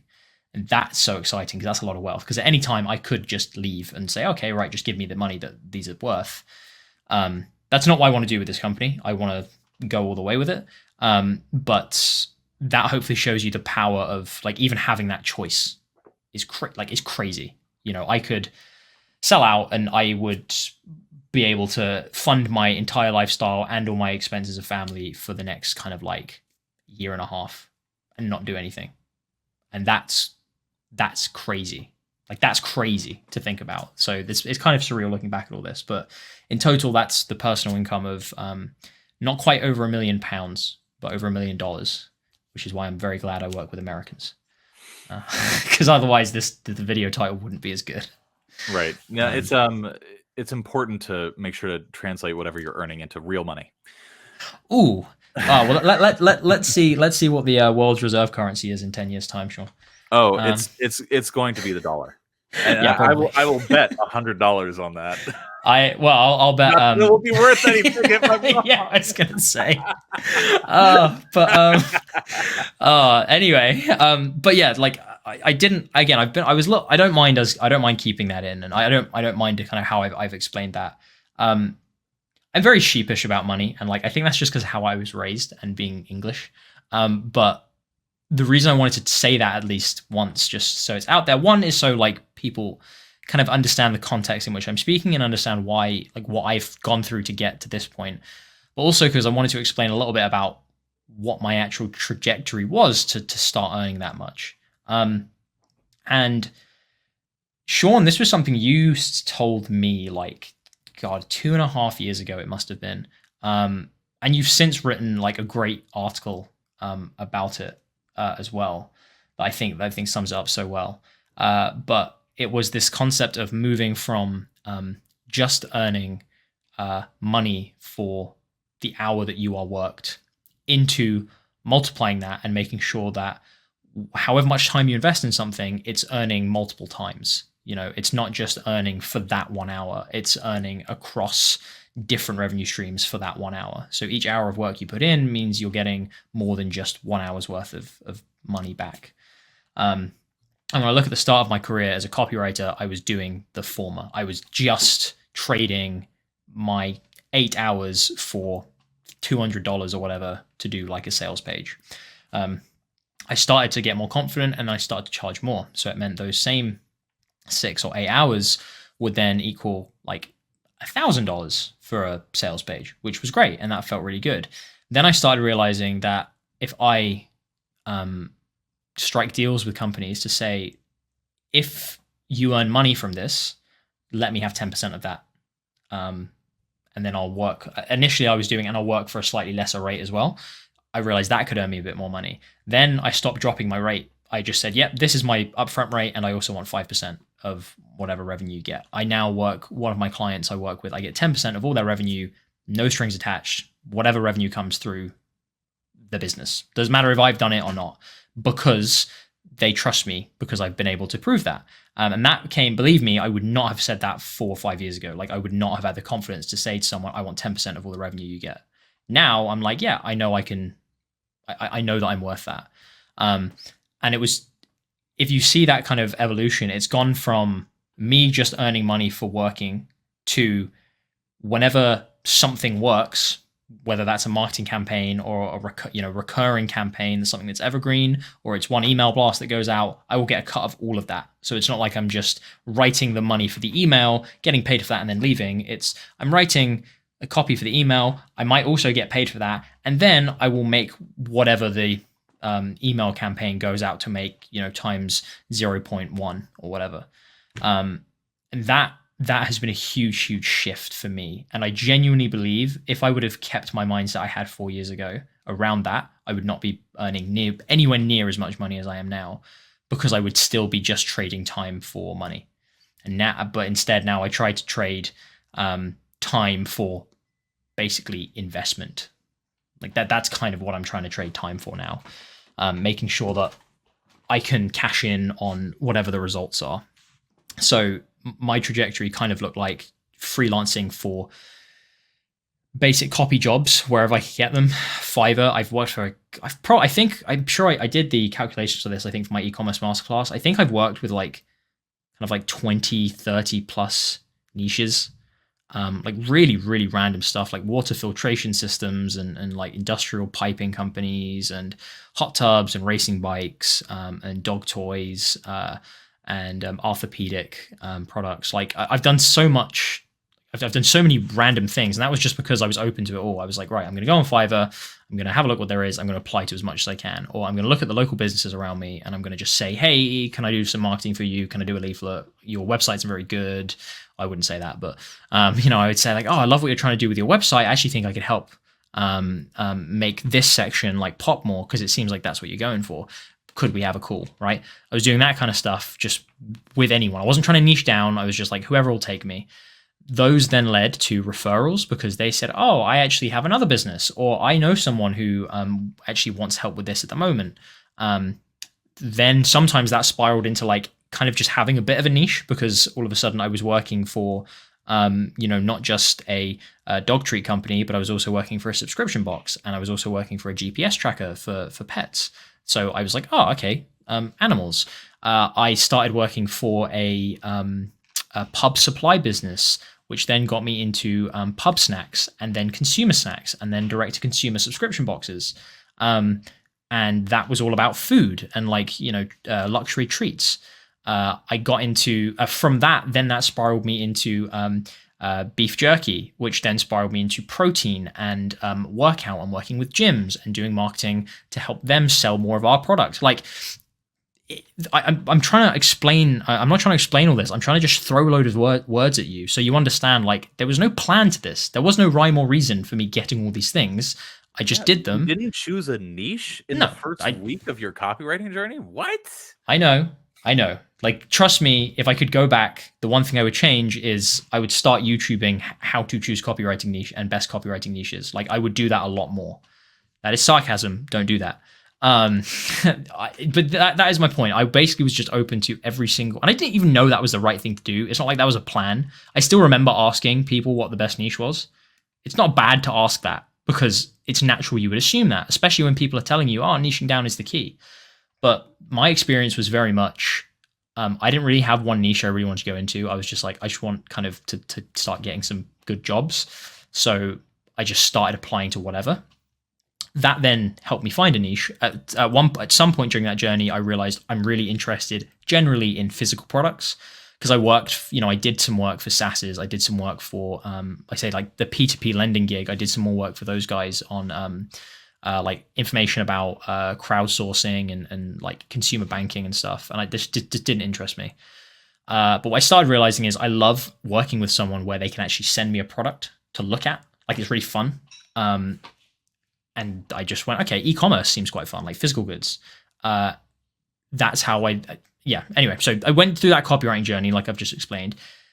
Then I got the opportunity with one of those clients that I'd worked with to start an actual e-commerce business of my own. And that was originally in outdoor storage, which was almost a complete accident. And it was during the pandemic. Oh, this was 2021. So it was like the second year of lockdowns. And I still remember, I was working with this client, and they weren't involved in outdoor storage or anything like that, but they were a logistics guy. And I was just doing some research generally for marketing. And I had an idea about, I'm going to have a look at what was popular this time last year when there were lockdowns, because I bet it will be popular again. So I went on, I think I used Google Trends, and I think I used, Jungle Scout. Is that the right term? I can't remember. Or it was some kind of Amazon like searchy thing. I can't even remember the tool now. But something similar to like keywords everywhere, that kind of thing. And people often ask for like the correct tool or this other piece of software. Like, listen, like you and I share a commonality, which is we do everything ad hoc, which is like when you have a job that requires a specific tool, you just search for the tool for the job. And I don't use keywords everywhere for everything, but it's one of the things that I've used. That's the key. The best tool that you have is Google. Yeah. Like, never be afraid to just Google something. Like, when you don't know it, you can Google it and go down a rabbit hole of like, oh, okay, let me try this one. Let's see what people recommend. All right, I'm going to just use this. Most software basically do the same thing. Like if they're competitors, you can probably get what you were looking to do out of it anyway. Most of SaaS, like, believe me, as someone who's worked quite a lot on SaaS, most of the difference between like the top SaaS competitors is just frilly stuff on the sides you're not going to use anyway. For most of them. Anyway, so yeah, I remember I kind of just noticed this peak in 2020 of like sheds and bike storage and like outdoor containers, like units. Massive spike in how many people ordered them. And I was like, that's really weird. I was like, no, that's not so weird, because my thinking was like, why would people need outdoor storage when they're not going out? Like, that was my thinking. But actually I was like, oh no, well, it's not like they're going out and then getting stuff out to then, leave and go on walks with. It's because everyone is in their gardens, because that's the only place you can go out. And everyone's like, hey, I should probably get some more stuff out here. And the kids are bored, so I'm going to buy some slides. And like, hey, we haven't had a pool before. Let's get a blow up one, but we need somewhere to keep it. So it was a complete accident. Like, I didn't mean to stumble across this by any means. I just kind of like realized, I was like, oh, that could be something that repeats this year, because guess what? They've said the lockdowns are still going to happen over summer. Anyway, I went back to this client I was working with and I said, hey, I think we should invest in this and have a go with this. We then partnered with a existing store, because we didn't want to build everything ourselves from scratch and order like 50 grand's worth of sheds and outdoor storage units in case it didn't work. So we partnered with an existing company that did sheds and stuff. And we basically came up with a deal with them, which is like, we will sell the existing supply line of products that you already have if you let us sell them, and you let us advertise for them, and it will be our like subsidiary. So like, we'll own the subsidiary. It will still be under like your parent company, but we'll own it and we'll own the assets. And they said, that's fine. And we did that, and we sold a lot of sheds and a lot of outdoor storage. So in 3 months, so from May to July, so May, June, July, we sold over 100,000 pounds worth of like outdoor, this one particular outdoor storage unit. And the profit margin on these things are crazy. Like, they do not cost a lot. to produce. They literally cost about like between I'll do it in dollars. They cost about between like $5 and $10 to kind of produce, and the markup is like insane. You sell them for like $40 plus. Postage and packaging is maybe another $5 at worst. So you're making like a clear, 1 to 2 to 300% markup on each of these items that you're selling, which is crazy good. So that kind of took off. We were getting a hell of a lot of profit from that. It was very profitable. And then in August, we sold it. So that was a massive injection of cash. And that only came from me learning about e-commerce from the clients that I had knowing about trends in the market and like how businesses tended to like buy and sell things, doing research that I was doing for my copy projects anyway, looking at stuff on Amazon, looking at reviews and seeing when stuff was popular and why people might use it, recognizing there was a business case there, going to someone I had met through my kind of client network and then just having a go. That's the only reason that happened. I didn't set out to do that. It's just these building blocks that I'd had before it meant I had the ability and the skills and the know-how to at least source the right the right path for that. So that was kind of that was 2021, and that was my first big I've just done something here that was kind of crazy and kind of like more than just copywriting. And since then, I kind of repeated a similar thing with beef jerky, which I've talked about loads on stream before, so people already have the details about that. But can I pause you for a second? Well, you're going linearly through your story, but I want to make sure that people listening get some important lessons from the things that Alex is describing. And I want to point out that Alex, through his experience from having muddled around and learned a bunch of different things, and by being very open and receptive, not only to things that he noticed happening in the world and the market, and like hunting for not knowing what the opportunity would be, but just hunting for opportunities, and then being able to synthesize all these different things. And also an important thing that he mentioned was the fact that he thought a thing and then had to reconsider his thinking without the market telling him to do so. And so all of these things happened to permit Alex to make that huge leap and then make that huge amount of money. And it really does come from the synthesis of multiple, nebulas of value finally coming together. One of the difficulties that a lot of newbies have is that you haven't established these nebulas of value. You are, in all likelihood, 18, and you've just figured out that coaches need emails.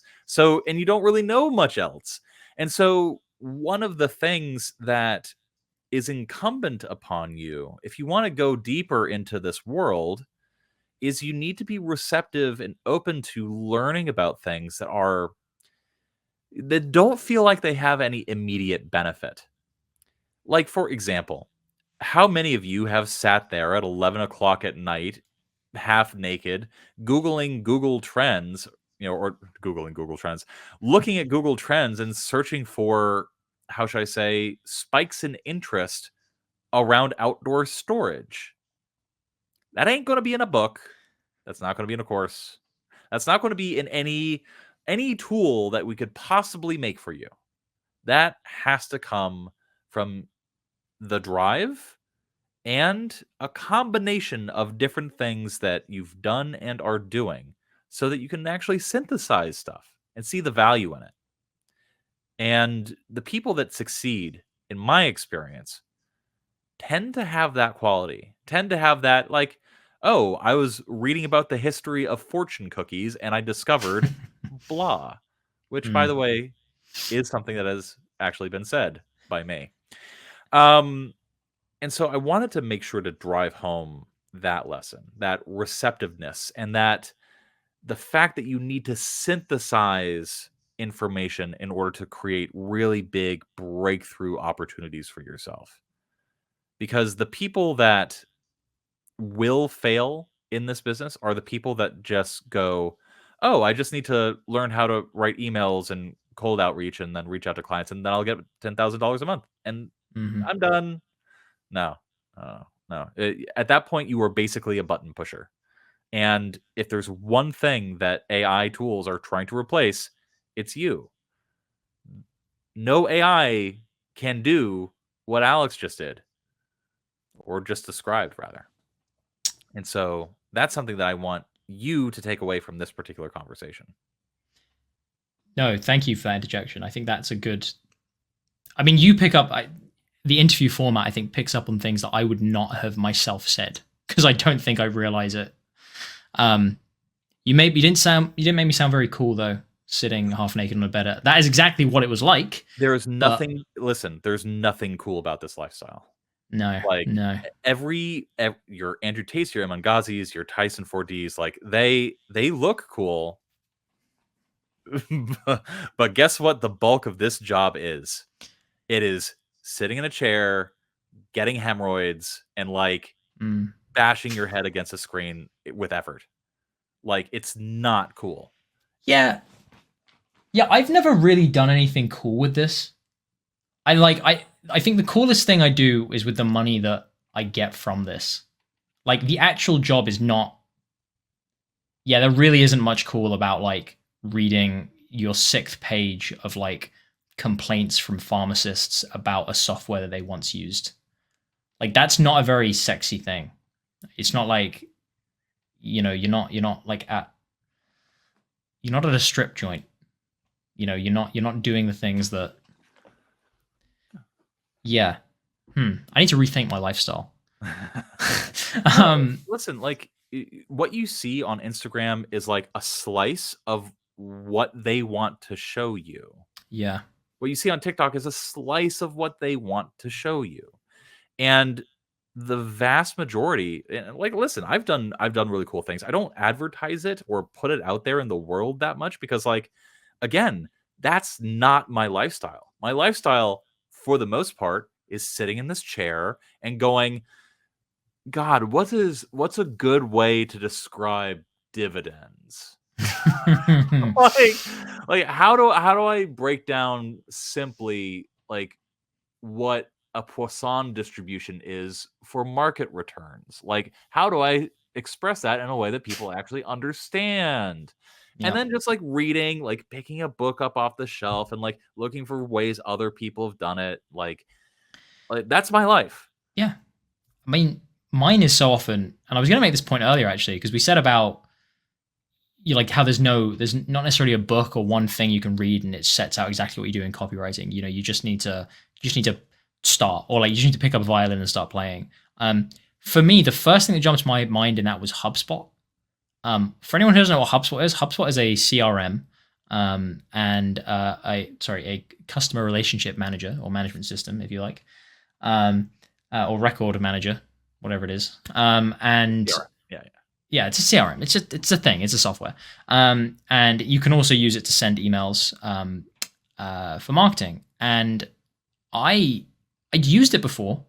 I was okay with it, but in my current in-house role, like I use it so much, like every day, and I have not had anyone next to me to tell me how to use it and like what things work best. I have just had to sit there and like Google questions, realize no one's answered them before, test things myself in a safe environment, like without hundreds of thousands of customers' data, and then be like, yeah, I think this will work, and then try it a bit, realize I've screwed something up, go back, try again, then like anxiously press like go and hope nothing breaks. And like that's not cool. That's like me sitting here until like 2 a.m. being like, okay, well, if I put this branch in and it's if then, but they've also been unenrolled. Yeah. Like, yeah, it's that data. Yeah. All of that. Like, I'm like, okay, but this API is going to trigger this. And also it's been unenrolled from the other workflow. I have to go through all this in my head and then test it. And I'm like, okay, great. This works. And the reason I need to do that is because I have a very specific idea in mind for another campaign that the machine doesn't know about yet, but I need to test this thing first. And that's not sexy and it's not cool, but that is what no one else can do, and often no one else is willing to do, which is why I get paid a lot more money than other people. Yeah, it's Um, it's the will thing for the yeah, for for sure. the very most part. Like, most people aren't looking to spend 16 hours sitting in front of a desk learning like very specific nuanced details about a CRM so that they can actually scale a campaign in a way that they had envisioned and put together themselves. Like, Mhm. and also have like spent the time to learn all the knowledge necessary to do that in the first place. Like, Yeah, most people are just not going to chop wood for that long. for sure. They're going to watch like 3 videos on cold outreach and like 1 video on copywriting and be like, how do I get clients? Yeah, that's it. Again, just to kind of just to sum it up, like, if we're talking about how did I succeed, how did I make $1 million from copywriting and marketing? Like, it's exactly that. It's that I was willing to put in the work that was unsexy in order to get the results that are very sexy. That's basically it. You can glean a lot from what we've already said in this, but just to wrap up my journey, what I did with the outdoor storage business, I then did again with beef jerky and biltong, which, funnily enough, I'm actually kind of might be going back into, because like I've been asked if I want to rejoin that company that I sold, because they kind of want to scale it again, which should be fun. But so I've done that twice. I've had two kind of actual business sales in my like last 5 years, and now I'm in a place where I've got equity in a much bigger business that has the potential to make a hell of a lot more. And I've kind of just been open to the same things, which are each stage I'm working with new people, with different people within different business models, and I'm just trying to learn as much as I can and pick out as much as I can from them, and then see if I can apply that to the next opportunity that comes along. I am nowhere near my end point yet. Hopefully, I intend to keep doing this and keep upgrading and keep leveling up and keep making more and setting up more businesses and learning as much as I possibly can about this crazy and wonderful world of marketing, and building businesses for the next 60 years. Like that's kind of my aim right now. That's what I want to do. But the point I want to get across is that, the success doesn't have to stop. It's not just one criteria. And it certainly isn't for me now. I just want to keep going. And if you have that mindset going into this, if you're like, right, I want to make this a part of me, and I want to go as far as I can with this, and I really want to see like how much I can learn, I think you're probably going to go a lot further than, as Sean just said, someone who's coming in going, okay, I've watched 2 videos, now how do I get clients and make loads of money? And Sean, in your recent interview with Mr. Carl Milligan, you went on a brilliant tangent where you spoke about our ideal client, if you like, our target audience, the person that we're trying to reach. And you described it as like that single mother, who's looking for a better career and a way to make like sustainable income. And I would say that's so similar for like just how I viewed it from the start. Like I don't want to go after the teenagers who are desperate for a bit of cash. I want to go after the people who feel they want something more from their life, whether that's just the comfort of spending time with their family or being able to look after the ones they love, or they just want to put pride and effort into something that they realize they can actually go a long way in. Like that, those kind of drives are so like personal and admirable for me. So if you're watching this and you fall into that camp, or you want to fall into that camp, then like, you can do that. I'm living proof of that.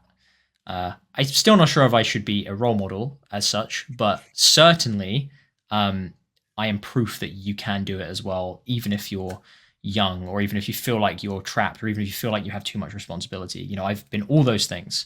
It just comes down to putting in a bit of the grind, and hopefully the stuff that you've learned from this conversation so far. I don't know if that's a place to wrap up, Sean, or if you have more questions. I'm going to ask you another question that Please I do. think that was a very good wrap up. I wish you had left that for when I was done. No, just do the editing thing. He doesn't do that. He will No. not do that for you. Okay, go on. Last question. I'll try and do something just as inspirational at the end.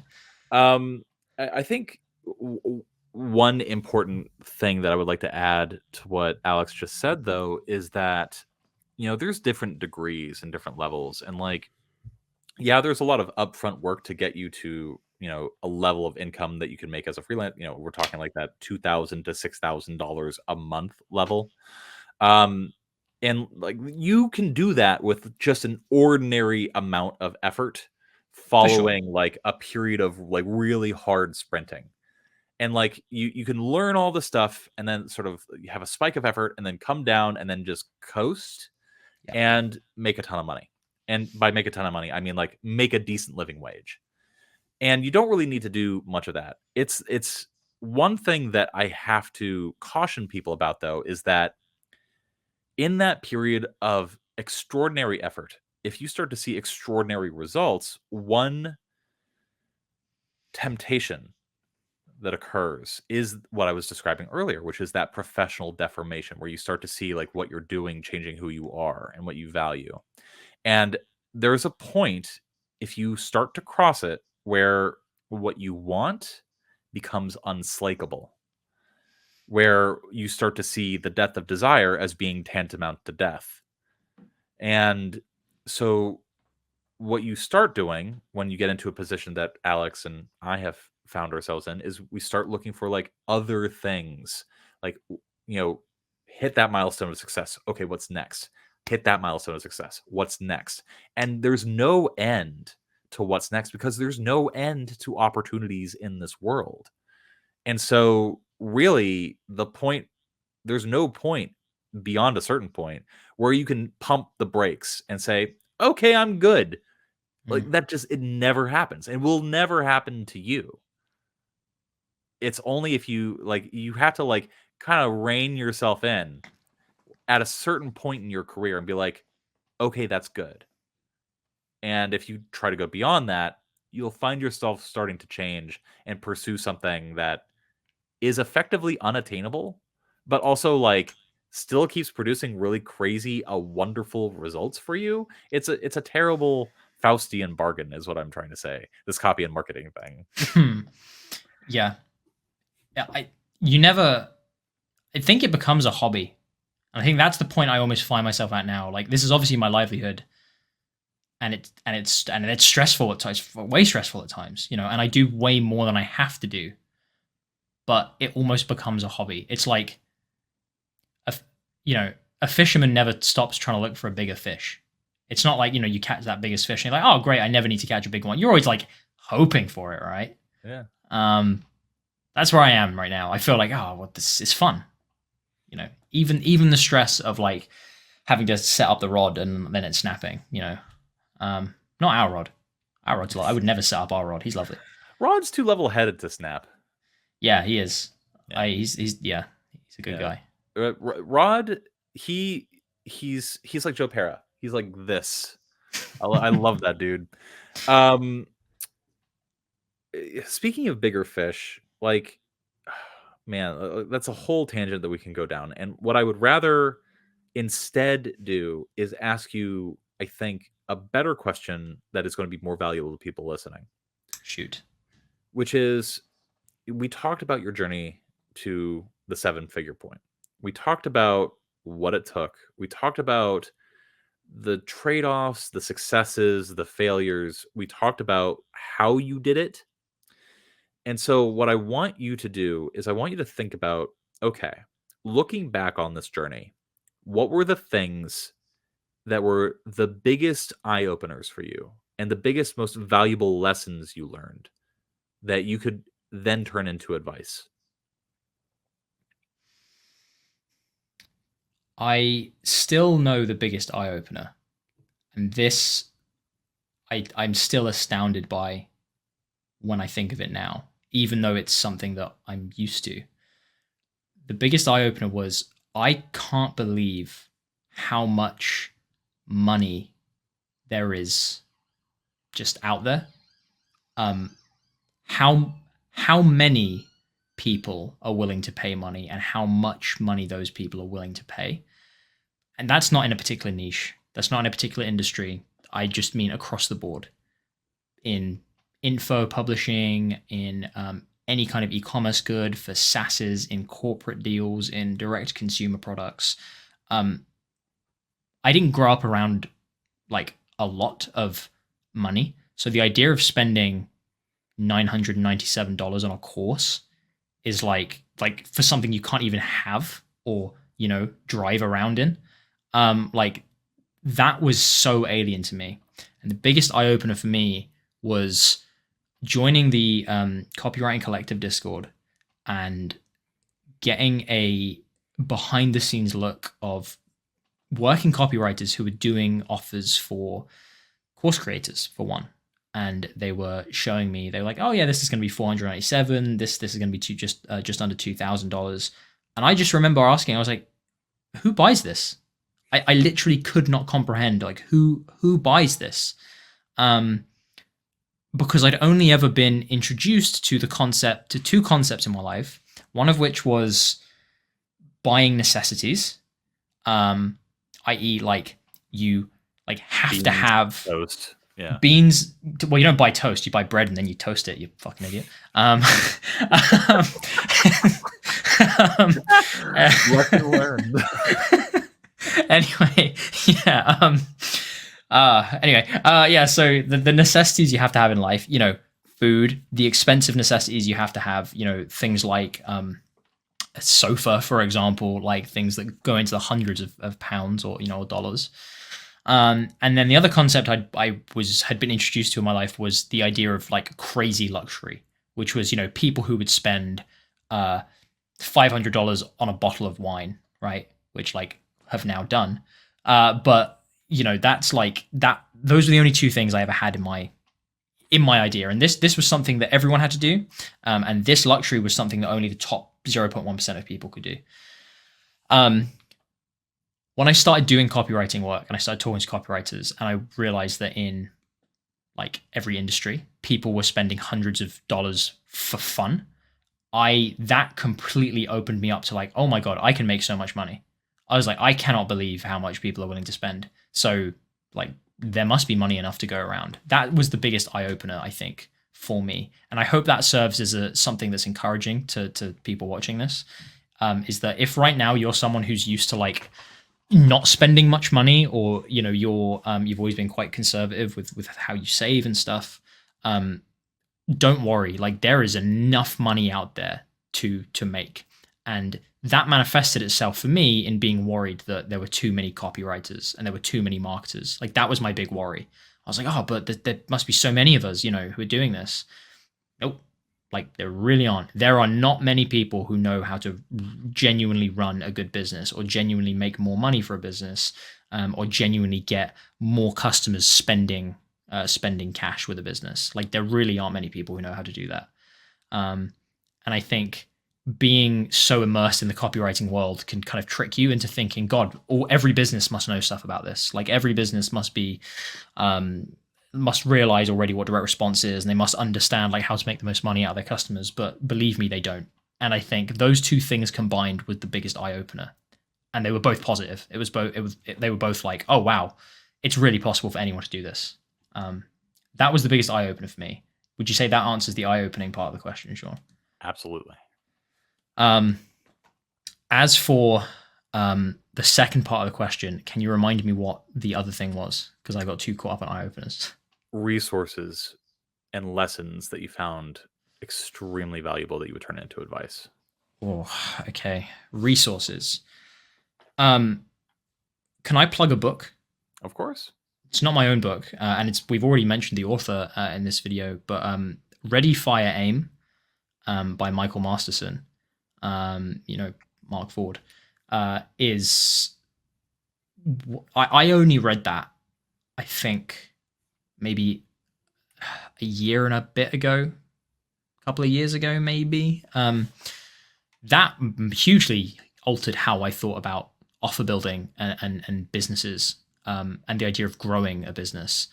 That regardless of if you're a copywriter or if you want to get into marketing or you want to be a business owner or an entrepreneur or whatever, that's not only going to help you build your own businesses, it's also going to help you help other businesses to grow, and also get an understanding of the mindset that business owners have to have, or that they should have. I can't do that book justice by like summing it up.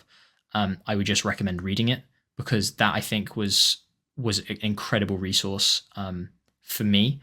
I'll give another kind of marketing book, just because that was the first one I read, which was Scientific Advertising. Like that I think makes you think about copy in the right way. It's an old book, and I'm not saying that you should follow everything in it to the T, like in the style of writing. I just mean that how Claude Hopkins, the author, thinks about and portrays the idea of advertising and what advertising should be. That made me realize, like, that just made me understand, okay, straight away, I understand what I'm trying to do with everything I put out into the world. So if you're a copywriter, I don't want you to read too many books, but that's one that I certainly would recommend, because it's a short read and it's full of like impactful lessons for how you should be thinking about marketing. I'm going to leave books and stuff aside, because I don't want to recommend too many books or courses. I don't really like doing that. In terms of other resources that were massively useful, just because I'm a bit biased towards ads, please go and start making a habit of, for fun, looking at copy. Use your evenings. Don't see it as a task or a challenge. It may at the beginning, but start to make a bit of a game of having a look at what other companies generally are doing in their advertising. YouTube ads, like, for example, like, watch YouTube ads when they come up. Just sit through them. Use the Facebook ad library to have a look at what businesses are putting out there. Have a look at sites like VidTeo to go back on YouTube videos. When you go onto Google and you see a Google ad from a company that you want to look at, you can actually select the more option and then go into about this advertiser and see their full list of ads, which is something I definitely want to share how to do in another video. But you can Google it if you're not sure. Make a habit of using these resources to just look at what is working in the world right now. Have a look at how long they've been running for. Usually the longer they've been running, the better they're doing, because no business wants to keep up an unprofitable ad. And start making a game out of, like, spotting the differences and guessing which one you think would be doing better or how they could change it. I think you have to have fun with this in order to go far with it. Would you agree with that, Sean? I definitely agree. There has to be some sort of either intrinsic motivator or extrinsic motivator. And the extrinsic motivator that most people choose is money, which, let's be real, for the first very large chunk of your career doing this, is not going to be very much, like, at all. There are, of course, exceptions. The 5 Sigma outliers, most of them Sigma males and females. But for the most part, like, the people that stick with it are the people that find some sort of fun or fulfillment in that extrinsic motivator. Like, the people that tend to get very successful are the people who do legitimately enjoy looking at and thinking about advertisements. Like, that's just, they wake up in the morning and they are just hot and horny to do that. And if you either are that person or can become that person, you'll probably see a lot of success pretty fast. But, like, it does take time, and it does take a little bit of shift in mindset. But that's the key there, is like, you can become that person. Like, you might have just heard that and been like, oh, but I don't find that interesting. Believe me, like, you can learn to find it interesting. The more you immerse yourself in something, the more it just becomes the natural state of, like, interest. Boredom is, like, the biggest motivator. If you were sat in a room and you were just given, like, the full series of, like, Final Fantasies to play, and you were giving nothing else, you would eventually play those and, like, learn to enjoy parts of them and be like, okay, well, I might as well do something. No, it is physically impossible for people to enjoy every single one of those games. Okay, Dark Souls then.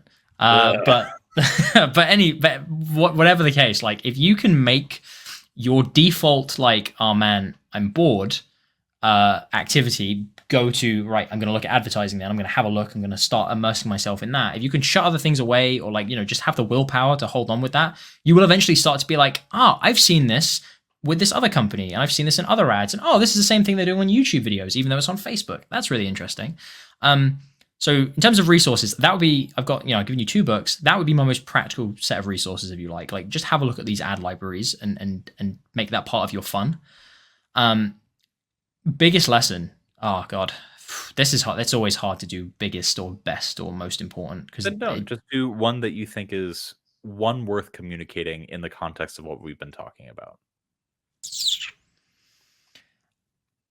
Okay, this is going to be a slightly less orthodox one then, because I imagine I've already given like the most practical advice that I can give, especially around like pitching, and there's loads of other videos where we've done that kind of stuff. So I'll just give you a piece of advice which I honestly think has been perhaps the most underrated of my skills that I probably don't give enough credit to, which is be a nice person and work out how to be sociable with people, and how to network with people in a genuinely authentic way. When you actually become friends with people who are clients, and you go out of your way to learn more about them, and to make sure they've had a nice weekend, and to remember what they last said that they and their wife were doing, or where they were going on holiday, or like the fact that their kid had just got into a certain university. If you make a point of remembering those things, like because you want to, and you want to see another person smile and be happy, you go up in their estimations quite a bit.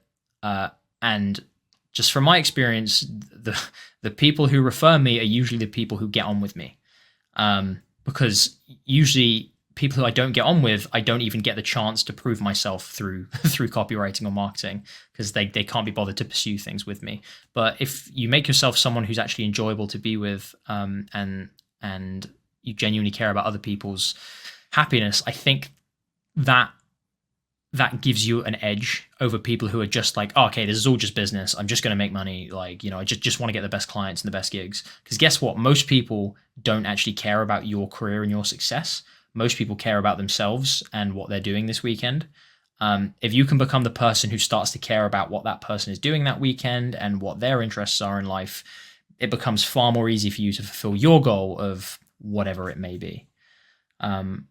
Slightly unorthodox, not necessarily advice that just applies to copywriting, but certainly in my experience, the best opportunities, the best clients, the biggest deals, the most revenue of my life has come from the opportunities that started in being a nice person and going beyond just like a business transaction. So yeah, I think that would probably be my advice. That's good advice. Really easy way to accomplish what Alex just described. Ask people questions. Like, without prompting, actually ask people questions about their life, what they're interested in, the things that they say. Just be receptive to that. And if you start doing that, like legitimately asking for people's opinions about stuff, they'll like you because you're interested in them. Make people feel like an expert. Like, set it up as, can I ask your advice about something, or can I ask your opinion on something?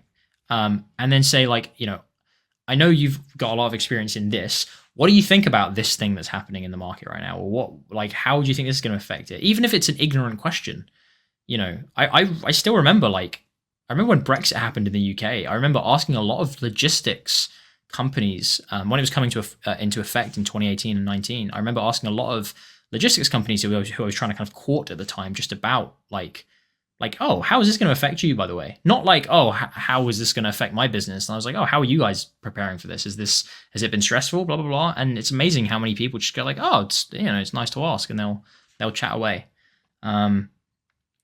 So yeah, definitely be a nice person. That's it. I've hopefully you can glean some advice from the rest of this video, where we've actually like talked about more concrete stuff than, hey, be nice. But if you can just spread a little bit of joy, then please do. What I want people to take away from this is that there's a lot that's possible in this business. And one of the things that we've tried to do is to sort of strip away the veneer of like attractiveness and like what kind of lifestyle it is, and really sort of drill down into what it takes, what success looks like, what it doesn't look like, and what you need to do to get there. And it's going to look different for you than it did for us. Yep. And really, if you ultimately chop wood, put in the reps, trust the process, and keep working at this, you will find what you consider to be success. And it might be different from what you think it is right now. Alex, I just want to thank you for taking the time to have this conversation with me and sharing your story. I know a lot of this stuff makes you a little bit uncomfortable, so I appreciate you sort of opening up to everybody for this. And I just want to say thank you for being a good friend and a good partner. Right back at you, mate. I'd say this is Copy That has been by far the most fun I have ever had building a business. Like not nothing else even comes close. Like I am so thrilled and privileged that I get to do this with you and two other incredible business people. So yeah, I love this, and thank you for actually taking the time to make this video easier for me, so it's not just me talking to a camera. But yeah, I know we will have many more awkward videos to come. Hopefully, like that's what I'm going for. No, my goal one day is sort of the way that we are advertising and marketing for Copy That, which is, goofy, a little bit silly. Like I'd love to put out an e-commerce brand where we actually do have the leeway and can build a list that is receptive to that sort of goofy silliness. Novelty umbrellas, I can see being a good opportunity for that. You should study Vsauce's Curiosity Box. I assume have you heard of that? Oh yeah. Yeah, his I literally look like him. So. Yes, that is true. He's an awesome guy. But like his Curiosity Box brand, or like I don't know, I think it's his brand, but like his association with that and like the way that they market to people and build an audience is I think one to be admired for the kind of way that we like connecting with audiences, which is a bit more authentic, a bit more goofy.